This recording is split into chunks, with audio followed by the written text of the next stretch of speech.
Hi, I'm Becky Meagher, and welcome to Transitions, Body, Mind, and Spirit. Body, Mind, Spirit. Transitions. I like to use the metaphor of triathlons, and that's something that I do. And first you get in the water and you swim, and then you do a transition area, and then you get on your bicycle and bike, and then you transition again, and then you run. And that is such a metaphor for what we do in life. And we're going to talk about some cool things that you do in life and in the water. In fact, scuba diving.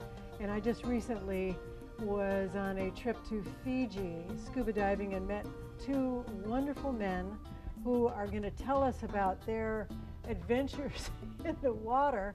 And they're funny too. And we're going to learn a lot about equipment and diving, and stay tuned for information and a video on the shark dive that we did too. Pretty interesting. So welcome. I want to say welcome to Brian Erickson. Hello. Howard Rosenblum. Hello. Glad you're both here. Thank you for being here. Tell us, Howard, we'll start with you. Tell us a little bit about how you got into scuba diving and what your other job is, like your day job. Well, I was just a water kid, and actually I got first certified scuba diving here in Nashville in 1971 at the downtown YMCA. I was just 17, and I got certified here. I went on one trip with a college buddy and his family in college, and then unfortunately there was like a 35-year hiatus.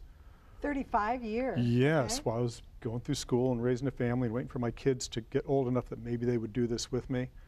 Got recertified, found out that, oh, now there's all this great equipment. It's not like it was back when I was first got certified with a scuba vest, and they were transitioning from the double hose, low pressure, sea hunt kind of stuff to the modern equipment. I didn't know what a BCD was.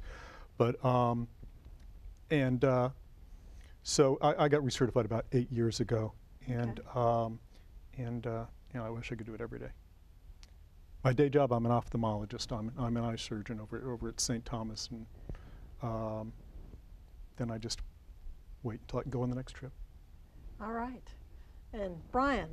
I moved to Nashville in 2000. I bought a place on Dale Hollow Lake and wanted to dive Dale Hollow Lake, and so I decided to go get certified scuba diving. So did that and dove the lake and got really cold, and decided I really enjoyed the Caribbean Ocean off of Cozumel. So, Ooh, so yeah. then I was hooked from there. And then since then I've gotten into obviously videography, and I know Howard does pictures and camera. But yeah, I mean, I just love it. Okay. All right. Well, you both have wonderful skills. Howard, you both can do both video and stills, but your still photography is something that you are more of a specialist in. Am I correct? Well, it's just kind of what I do. I think I've come up with some great pictures. You just throw out the bad ones, but I don't consider myself really a photographer. This is very easy to do. I'm an enthusiastic underwater snapshot shooter, and today's equipment makes things really, really very easy. So if you have the imagination, you can do it. You've always been digital, right? Yeah, okay. yeah. So you get all these free second takes. It's not like going down with film in the old days. Those guys they had to know what they were doing. So I observed when I was diving with you both in Fiji that the camera that you have, I think you can give us an example of the kind of camera that you use, which seems so awkward, but once you get down in the water, I guess it's not awkward? No, it's really not. You want me to share these things? Yeah. I mean, you can get into this, yeah. The camera that I use underwater with the housing is this. It's just a compact camera. This one happens to be an Olympus TG3. Now there's TG4, but it's just a small compact camera. But you can get into this as a hobby with the underwater GoPro cameras or a little Sea Life camera, which is how I started with things a few years ago and just kind of bumped it up as I was more comfortable with things.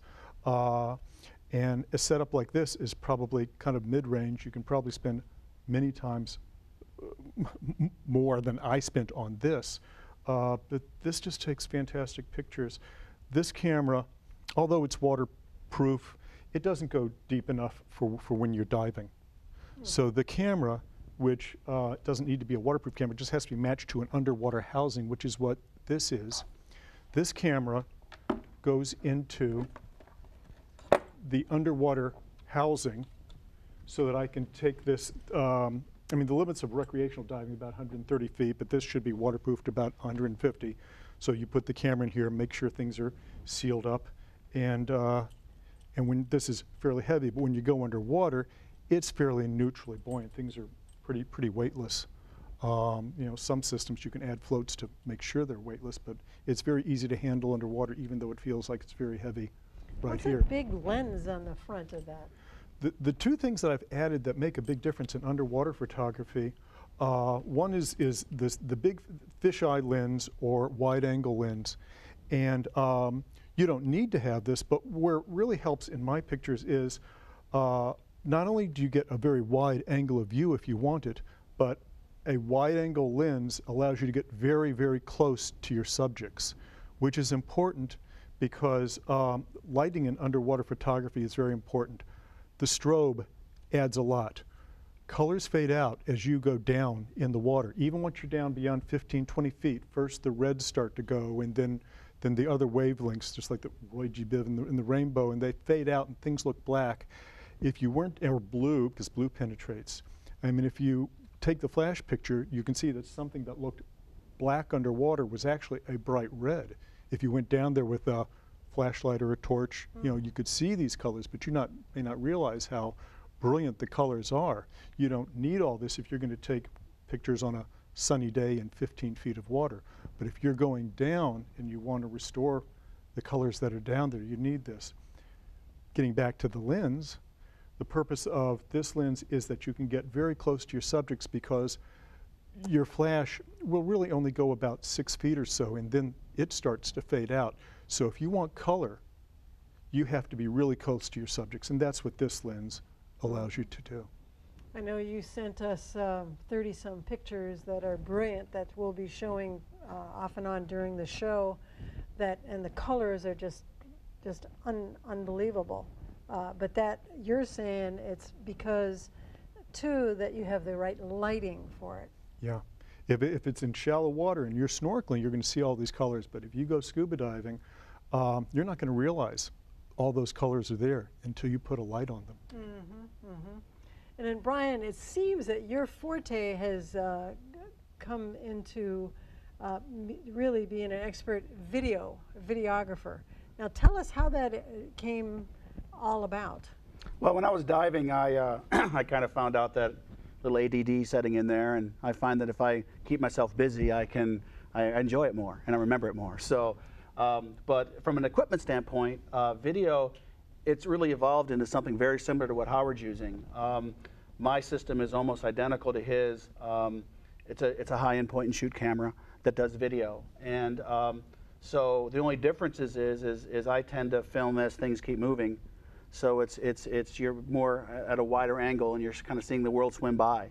But other than that, the cameras themselves are identical. I can shoot the same type of pictures, of course not as good as Howard does, but I mean, you have the skill for still or you don't, and I don't. So I'm just more the video guy. Still. Yeah, skill for still, yeah. So, but from an equipment standpoint, it's very similar, and I tend to not use lights. I have lights, but I tend to use the sun more, and you know, some of your best videos are in 30 feet of water anyways. So, so again, like I said, it's very similar, but yet it's also a little different. On the editing side of things, I use, I think, Final Cut Pro 10, I believe, on my Mac. Howard, what are you using? Well, most underwater photographers will use Lightroom or something like that. I just use the free Picasso software, you know, Picasso from software? Picasso, it's free, you know, on It's Google. free? So, you know, it's kind of just what you're familiar with, but it allows me to do just the basic things that I need to do. Okay. I mean, I've watched his work for several years now, and his pictures are phenomenal. I mean, He's so humble. Yeah, that's why I'm gonna say it for you. So you know, but I show the good ones and the other 1,000. yeah, I mean, your pictures in Fiji were just phenomenal. I mean, they're just awesome. I mean, some of the same shots that I was taking on video, he took still shots, and you know, he just captured so much color. It was just amazing. Well, you were there, so you obviously saw it yes, too. but our so. audience. Yeah, but yeah, right. Yeah. Yes. Yeah. Yeah. So again, with the video, all right, so let's say you're both on the same dive site. He's there with his still camera. You are there with the video. And so does that mean you are swimming with the video? You're swimming more, he's more stationary. How does that work? Well, maybe you can talk about how you set up a shot. What I do is I tend to set up a shot, like say, for instance, if we're going after this camera, okay? I'll you know, spend probably 8 to 10 seconds coming into the shot, and then you know, make the shot, and then I'll pull away so that I'll have probably 30 seconds of video to use, and then I cut and paste based on, you know, transitions of about 8 to 10 seconds, and then I just basically pan away and then swim on to the next shot. Or if a fish swims by or something, or a shark, then you just go get the shot and then edit it later, and then, you know, correct it later. So you are down there thinking about, this will be a shot if I see this particular fish, or both of you did the eels that were ribbon blue, eels. Ribbon eels. They're blue and they're gorgeous, gorgeous eels. Both of you did it, but he did the stills, and then you had them moving and stuff. But you're actually consciously thinking, this will be a shot. I'm going to pull away, you know, just like a TV studio here. Right. It's very similar to how you probably put together this show. I mean, you storyboard it, and you know, but it's kind of as you go. It's you know, the ocean's going to give you what it's going to give you. Right. And, you can't say, I want a great white ship, you know, swimming by. You know, if it shows up, you're like, wow, and then you get out of the water. But you know, but yeah, that's how it's storyboarding, just like anything else I think that you guys do here. Wow, I never thought about that.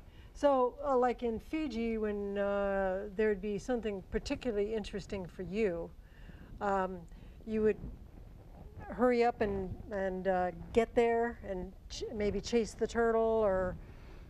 No, usually when you try to film animals, if you swim at them and chase them, they swim away, and you're at a complete disadvantage no matter what your equipment is. And so you try to just go as slow and easy as you can. And a lot of times, you know, the animals are curious. They're very interactive. So as long as you don't get overly assertive with them, they'll come and swim around you. You know, turtles and stuff, and all the schools of fish. Sometimes you can actually swim through and get great shots just swimming through a whole school of fish, and they'll just kind of part for you. And then, you know, those are always good, you know, swim through shots. Wow. How do you, if there's a big school of fish, you can swim through them gently, and they're not going to go away? Right. If you approach them really slow, and you don't, you know, go over aggressively to them, they'll just slowly get out of your way, and you swim right through the school of fish. I've got several shots in other trips I've been on that those are good shots that people tend to, you know, like those shots. So I know that when another show that we did on Rob Harris, who owns Island Hoppers, and that was, he produced the trip that we were on in Fiji. Equipment is important, not only the cameras, but also mast, fin, snorkel. And so I think we have a couple different examples of fins, don't we? I don't know if we can get a shot here of the the bright yellow fin, and then Brian has a particularly large fin. Could you show the fin? This is the biggest fin I've ever seen in my life. And tell us about this fin and why you have this fin. I've just switched to these. I tried them for the first time in Fiji and just loved them. They're really free diving fins. So if you've ever heard about free diving, divers will go and hold their breath and, you know, dive for deep depths and come up. But they also have a use for scuba diving too. They tend to work very well in currents. So you can kick through currents and get to where you want to go relatively quickly if you want to, but then you can also glide through the water effortlessly. So I gave these a shot because a friend of mine suggested I try to use these before a trip to Palau, I think that Rob Harris might have mentioned at one point. And there's tends to be current there, so wanted to give it a shot and loved them. So real happy. Are they much more difficult to use? You have to use more power? Not necessarily. I mean, I cycle like you do also, so I try to keep my legs in good shape, so I haven't really had much issue with them so far. A little cramping, getting used to them, but other than that, I mean, they're phenomenal. Really happy that somebody talked me into, trying them out. So, so yeah. Well, I'm just confident. I'm not intimidated. That it's, that's all right. Well, it's about 3 times the size of Howard's, actually. You just kind of, I don't know. Technique counts. Okay. That is. Really, yeah, they're large. Yes. Yeah. really big. Wow. Now, something also that we experienced in Fiji, there was a person that was, I guess, a naturalist, a PhD guy that talked about sharks. And I want to, in a little bit, go into the shark dive that we did and explain that. But I think it's important to have a better idea of what you're going to see in the water, and if somebody can kind of explain the various fish, do you both feel that you know the names of what you're taking pictures of, and you don't say, oh, the red one or the... Maybe half or a third. Yeah, I let people tell me what I'm shooting. I'll go, oh, if it's pretty, I'm going to take a video of it, and somebody will say, well, that's a such and such fish, and I'll go, oh, okay, great. Like ribbon eel. I probably didn't know what they were until I shot them a couple times in video, and somebody goes, oh, those are really pretty ribbon eels. I'm like, great, yeah. I really wanted to do that, yeah. So you go after the picture, and the name will come. Sometimes you can look it up afterwards. They're books. That's part of the fun, learning what's down there, and the different groups of animals and that are in different parts of the ocean. The Fiji was my dream trip because I've only been diving in the Caribbean, and going to Fiji, it was just a whole different set of corals and fish, and beautiful in both places, but just a different world. And as was said in your previous show when you interviewed Rob Harris, it's like being an astronaut, except the training's a lot easier, but you're weightless and you're with these aliens, and it's a beautiful world. It's just wonderful. Right. Yeah, the colors in Fiji are just phenomenal. Right. For photography and videography, it's just amazing. Yes. And Brian, you started doing video and for your own self, and then you actually would go on a trip and kind of like market it to different people for a while there. Yeah. And then what happened? Well, I think a couple things. GoPro happened. So everybody. And GoPro is, to the people that don't know. GoPros are video cameras. They're action cameras, and they're relatively inexpensive. And there was that just kind of exploded in the last several years. And plus, too, I kind of got to the point where I really just do it because I love it. And so it's always fun just to document what you're doing. And I've got a whole video library, so whenever I go any place, I always keep it on Dropbox. So I have all the places I've been, taking video and share it with people, because that's really what it's for. I mean, that's what the sport's all about, is meeting cool new people, sharing experiences. So I just kind of started giving them away. I didn't really need to, go that route. No, I mean, if one of the Blue Planets or something calls me and says they need me to help out, I'll be more than happy to. You're there. I'll be there for sure. Yeah. Well, I wanted to devote the last part of our show to the shark dive that we went on in Fiji, and I think you both can kind of explain what is that like to people. When I say shark dive, people go, "Oh, you were in cages?" And no, you weren't in cages. So, Brian, tell us about that. Well, one of the things that's popular about Fiji is the tiger sharks, and the tiger sharks are what? They're a species of sharks, and they're. How big are they? They can get over 20 feet long. They're right below the great whites as far as size, and when Shark Week comes out, they're always like the number 2 or number 3, most dangerous shark or whatever in the world, and so they're known for their shark dives there. And This is my third trip when I met you guys on the trip, and I've been on 4 other shark dives in that location and never saw a tiger shark. So it was it was an absolute treat to see a 14-foot female tiger shark come and hang out with us for a dive, and it was incredible. Wow, I didn't know how rare that was. Yeah, I mean they're known for it, but they don't always come in. Yeah. So and we're going to have you talk about the incredible, unbelievable video that you have of that dive. But and Howard, I wanted to ask you. You had not been on a shark dive before, am I correct? I'd been on one other type of shark dive, but not seeing sharks as big as this.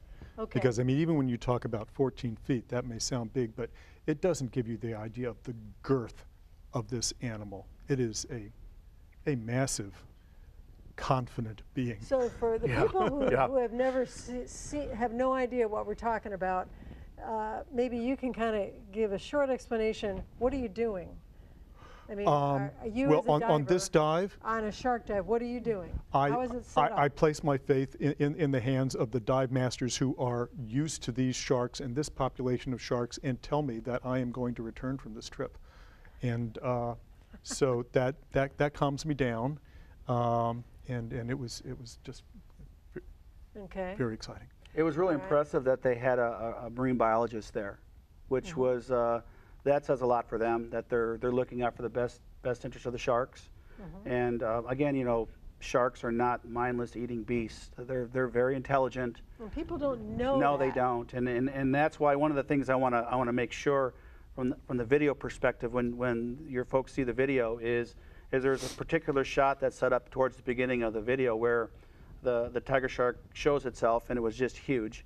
And my friend Julie, that was next to me, the shark came up initially and bumped her because it was just rummaging around the floor to find some food, and it kind of bumped her. And plus, they chum the waters. Right. Plus, it's also very attracted to strobes. So the sharks pick up the electrical impulses, and she had 2 strobes that were charging as she was taking pictures. So the shark was very interested in that. So then the shark came around for the second pass, and then just at that time, the dive master put a large metal hook in front of the shark's mouth. So it hit the shark's nose, and the shark opened its mouth, took the stick away from the dive master, but it looked like it was going after my dive buddy's knee, and it was not. I mean, we sat after the video was made, and the marine biologist and I went over the video, and he explained the behavior and why, and we both came to the same conclusion that no, the shark was actually just trying to get the stick out of the way because it was in front of its mouth, so it opened it up and took it away, and it was completely safe. The shark was in control. Again, it was amazing. Have a shark from me to you, it was amazing. That's all I can say. Yeah, and in your video, it shows too it looked like the dive master actually could touch the shark, and the setup on this too is that they've been chumming the waters for a year in this same place, and when you go down, you are kind of in the divers, observers are in like a semicircle, and they chum the water and have all these pieces of fish heads and everything, which churns the water, which we have photos of also of all these fishes coming all around, and then the sharks come. And it's not just the tiger shark, of course, is the biggest of the big that you're going to see, but what other sharks were there? There's bull sharks, lemon sharks, nurse sharks. And most of them seemed to come in after the tiger shark had its fill and left the scene. Yeah, and there's a large grouper. Napoleon wrasse. It's a big green fish. So there was several because they're all there to eat. So you get the water was just filled with so many fish coming for the chum, for the food that they put out there, that at times you could almost not see the sharks because the black durgan, the triggerfish and all, it was just a curtain of fish, which was amazing because all kinds of fish showed up for that feast. Yeah, it was really amazing. Then the last day that we were there was humpback whales breaching in the distance. The last day of the trip. Right. They were breaching out of the water. I mean, it was just spectacular. I mean, it was amazing. I'd never seen that either. So it was a good trip. It was a good trip. Indeed. Yeah. It was indeed. So what are the bucket list places for you guys to go to? In any place I can. My wife says I get to go twice a year. So Your wife says you get to go twice a year. Yeah, I'll take what I can get. Okay. I just want to be in the water. And are you set up for something? In March, I'm going to the Bahamas on a liveaboard through one of the groups that through Rob Harris, through Island Hoppers. I'm looking forward to that. Tell people what a liveaboard is. Well, rather than going out on a boat to a dive site and then coming back to your resort or cabin or whatever it is, you stay on the boat, and it can be a pretty nice setup because as soon as you get out of the water, there are people there to help you with that heavy equipment. You don't have to walk up on the beach with it, and so you're just out on the water for that week or whatever your trip is. And Brian? I'll be traveling with Rob. I think doing a trip to Palau in January. In the South Pacific, right? Yes, right. Yep. I've been there once. The manta rays are just amazing there. How big are the manta rays? 10 to 12 feet across. I mean, they're huge. And then there's also just World War II shipwrecks there also, kind of like Truck Lagoon, which I know he's working on a trip for that also, that hopefully I'll get a chance to go to. And then he's doing Limbe Straits in October of next year, so I'm going to do the 2-week vacation that's set up there. That's land base, which I prefer liveaboards, but land base is good too, especially if it's a place like Limbe, which I've heard is he's doing it traditional muck diving, I guess, your little creatures. And then the second week is going to be more traditional reef diving like we did in Fiji. Wow. Well, for anybody that hasn't ever done a dive trip or scuba, do you have any short pieces of advice? Should they try it? Should they not? What? Yeah, try it. Yeah, it's wonderful. Like I said, I waited too long to get back into it. My kids could have done this at a much younger age, and I didn't realize it because when I did it back in '71, it was a pretty rigorous type of situation. But the equipment and the training now makes it easy. So this can be a family thing. Huh? Kids are great to dive with. Kids are fun to dive with. I mean, they take to water really, really well. So. Right, they're fearless. Yep. Yeah, and it's good to start them young. Yep. Yeah. Wow. Well, Howard and Brian, thank you for sharing yourselves, your humor, your wonderful videos, your photographs, and I hope that after the next couple trips, you'll be back here with more photos, more shark dive information, more information as it is in the underworld of being underwater. Yeah. Well, thank you both. Thank you. Transitions, body, mind, spirit. Thank you. Got it.